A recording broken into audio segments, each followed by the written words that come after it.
Assalamualaikum warahmatullahi wabarakatuh. Perkenalkan, nama saya Syekh Muhammad Fajar. Saya dari lokal PAI 6. Hari ini saya akan membahas soal UTS filsafat. Baik, untuk soalan yang pertama yaitu berfilsafat termasuk dalam berpikir. Namun tidak semua orang yang berpikir itu mesti berfilsafat. Dan bisa dipastikan bahwa semua orang yang berfilsafat itu pasti berpikir. Coba Anda jelaskan.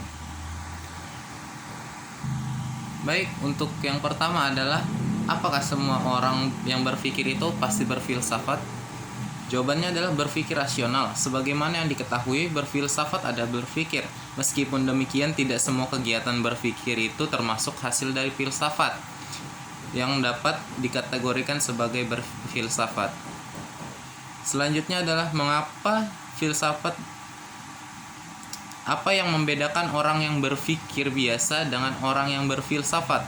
Yaitu berpikir secara filsafat berbeda dengan berpikir secara biasa.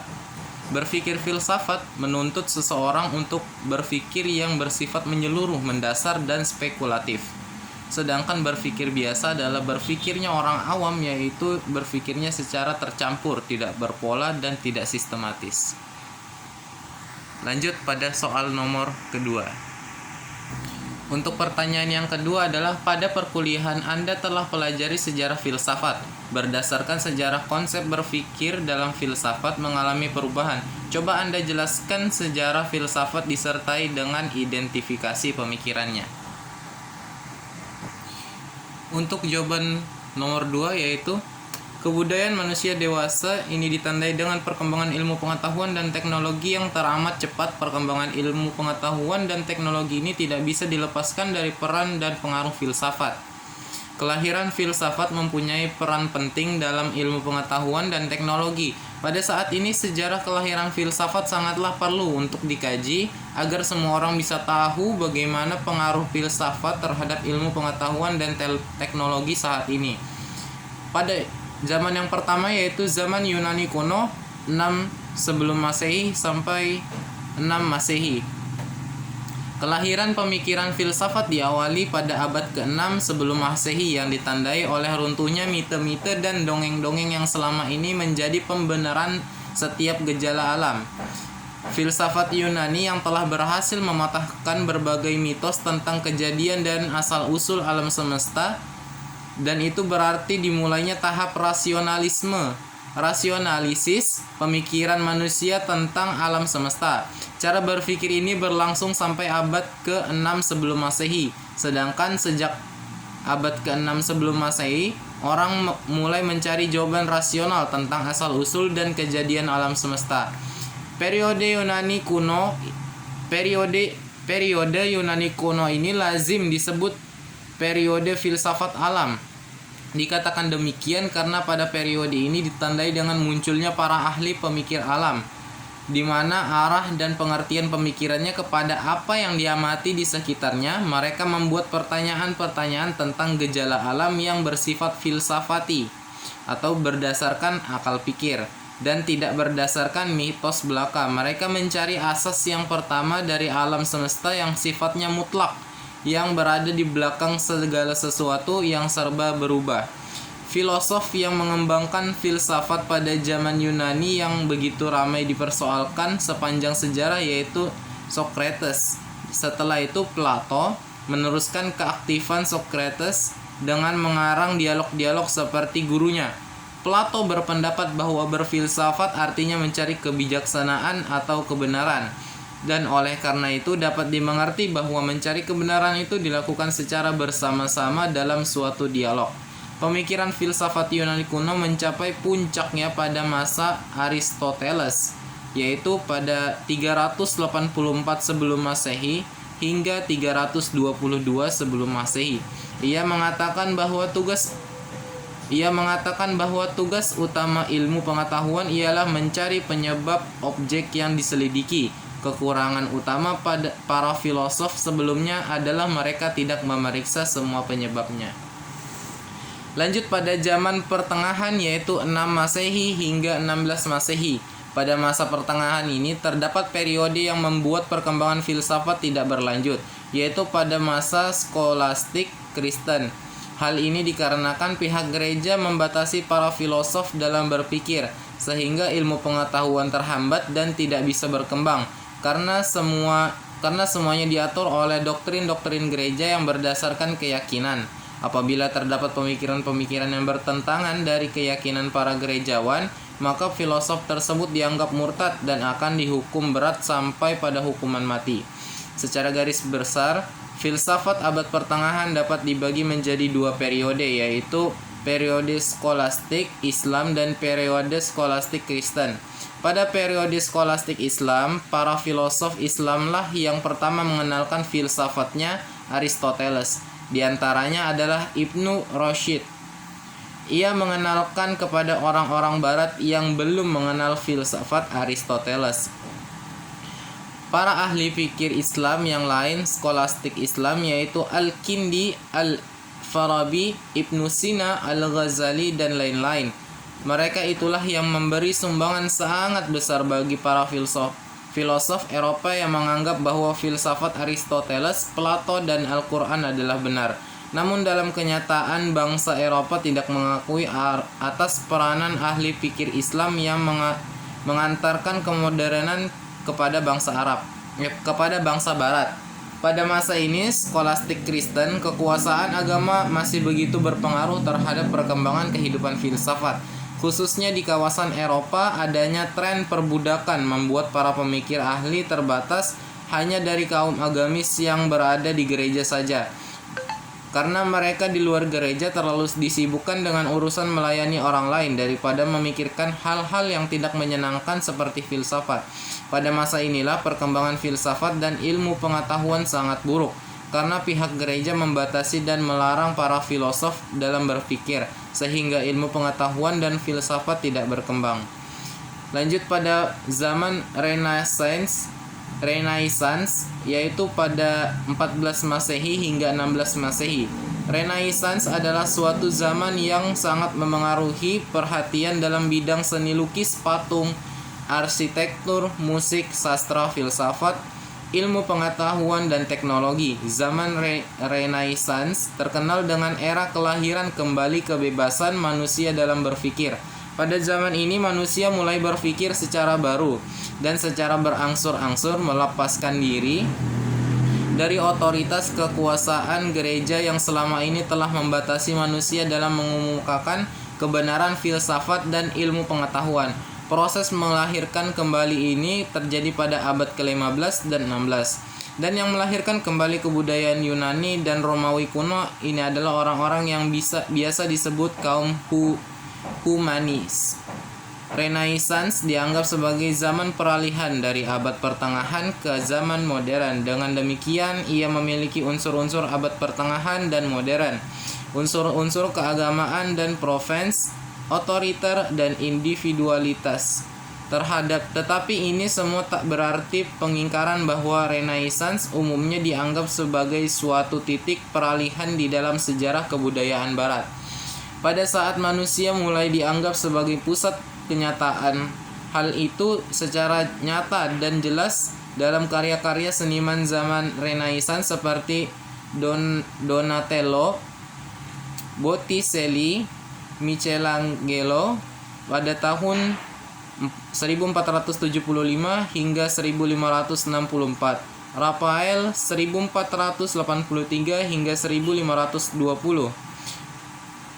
Sedangkan dalam bidang ilmu pengetahuan terdapat beberapa tokoh hebat antara lain Nicolaus Copernicus yaitu pada 1478 hingga 1543. Galileo Galilei yaitu 1546 hingga 1642. Dan yang lainnya, bangsawan Inggris yang meletakkan dasar filosofis untuk perkembangan dalam bidang ilmu pengetahuan dengan mengarang suatu mahakarya yang bermaksud menggantikan teori Aristoteles tentang ilmu pengetahuan dengan sesuatu teori dalam bukunya Novum Organon. Lanjut pada zaman modern yaitu 17 Masehi hingga 20 Masehi. Setelah zaman Renaissance yaitu zaman pencerahan atau zaman modern. berlangsung dari abad ke-17 hingga abad ke-20 Masehi. Di zaman ini terdapat peristiwa penting, yaitu revolusi di Inggris dan Perancis. Orang-orang yang hidup di zaman ini memiliki keyakinan bahwa mereka mempunyai masa depan yang cerah berkat rasio mereka sendiri. Sebelumnya orang tua lebih suka berpaut pada otoritas dan lain di luar dirinya, seperti otoritas gereja, kitab suci, para ahli, dan negara. Oleh karena itu, semboyan zaman pencerahan adalah sparer aud, yang berarti beranilah berpikir sendiri. Dengan semboyan itu, manusia di zaman pencerahan semakin bersemangat untuk menemukan hal-hal baru. Mereka memanfaatkan akal mereka semaksimal mungkin untuk menggapai perubahan, kemajuan, pertumbuhan, pembangunan, peradaban, reformasi, bahkan revolusi. Sekian untuk jawaban nomor 3. Sekian jawaban untuk nomor 2. Lanjut pada soalan nomor 3. Yaitu menjelaskan definisi filsafat dari cabang-cabang filsafat. Baik, dimulai dari filsafat. Filsafat adalah dorongan atau keinginan tahuan yang sangat besar dalam menemukan sesuatu kebenaran sejati dan penyelidikan dengan akal budi mengenai sebab-sebab, asas-asas hukum dan dari sebagiannya untuk mengetahui benar dan arti dari adanya sesuatu. Untuk filsafat umum merupakan mata kuliah yang memberikan dasar dan landasan berpikir logis, sistematis, dan metodologis. Filsafat khusus merupakan filsafat terapan yang objeknya adalah kenyataan salah satu aspek kehidupan manusia yang penting.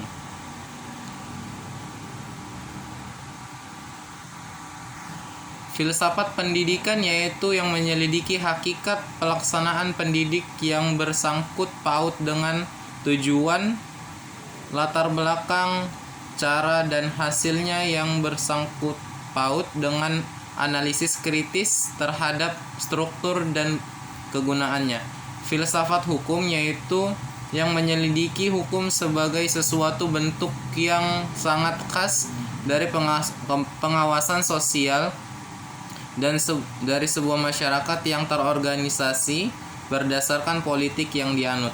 Filsafat sejarah yaitu menyelidiki metafisika sejarah yang berkaitan dengan latar belakang, sebab-sebab, dan hukum-hukum yang mendasar makna dan motivasi perkembangan manusia sebagai makhluk hidup sosial.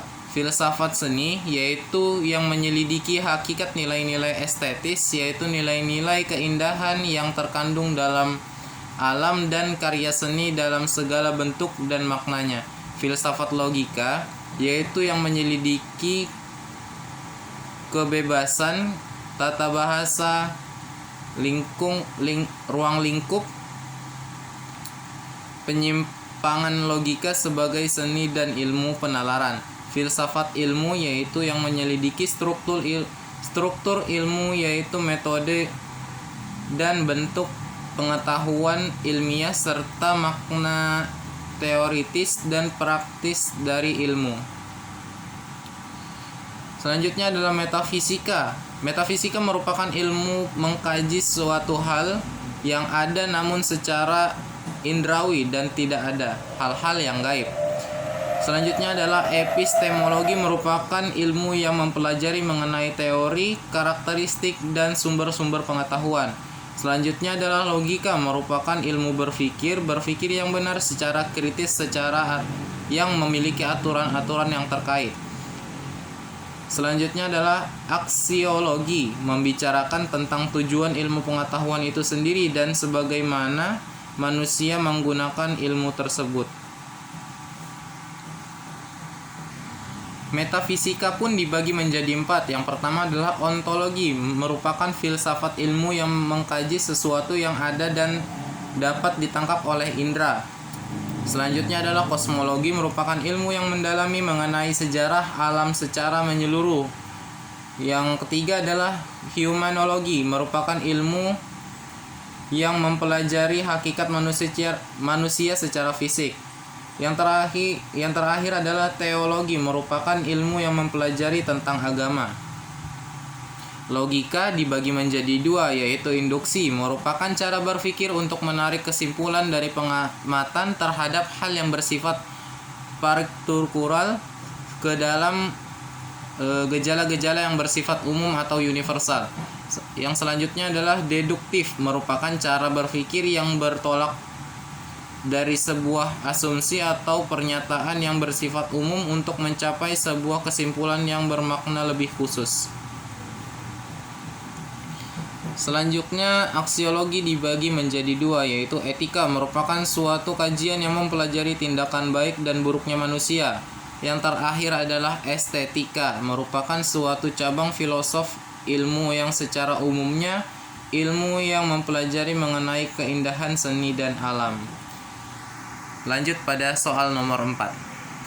Baik, untuk soalan nomor 4 adalah bagaimana peran filsafat dalam membentuk kerangka berpikir sebelum seorang individu melakukan suatu tindakan.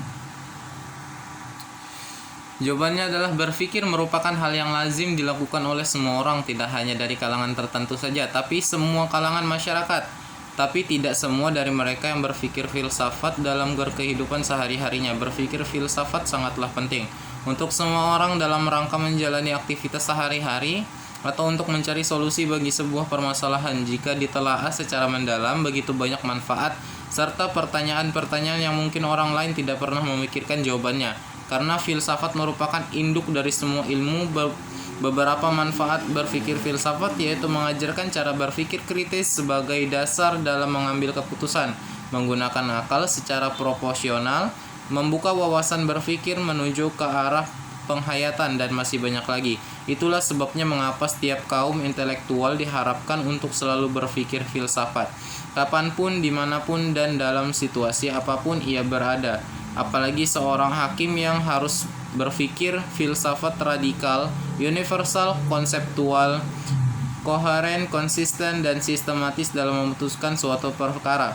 Berfilsafat itu berarti berpikir, tapi berpikir itu tidak berarti berfilsafat. Hal ini disebabkan oleh berfilsafat berarti berpikir, artinya dengan bermakna. Dalam arti berpikir itu ada manfaat, makna, dan tujuannya sehingga mudah untuk direalisasikan. Dan berpikir itu karena sudah ada acuan dan tujuan yang pasti, atau sudah ada planning dan contohnya. Dan yang paling utama, hasil dari berpikir itu bermanfaat bagi orang banyak. Tetapi berpikir tidak berarti berfilsafat, karena isi dari berpikir itu belum tentu bermakna atau mempunyai tujuan yang jelas. Filsafat membawa kita berpikir secara mendalam, maksudnya untuk mencari kebenaran substansial atau kebenaran yang sebenarnya, dan mempertimbangkan semua aspek serta menuntun kita untuk mendapatkan pemahaman yang lengkap. Berpikir secara filsafat dapat diartikan sebagai berpikir secara mendalam sampai pemahaman secara hakikat. Sekian video saya. Jika ada salah dan kurangnya, tolong dikoreksi. Wassalamualaikum warahmatullahi wabarakatuh.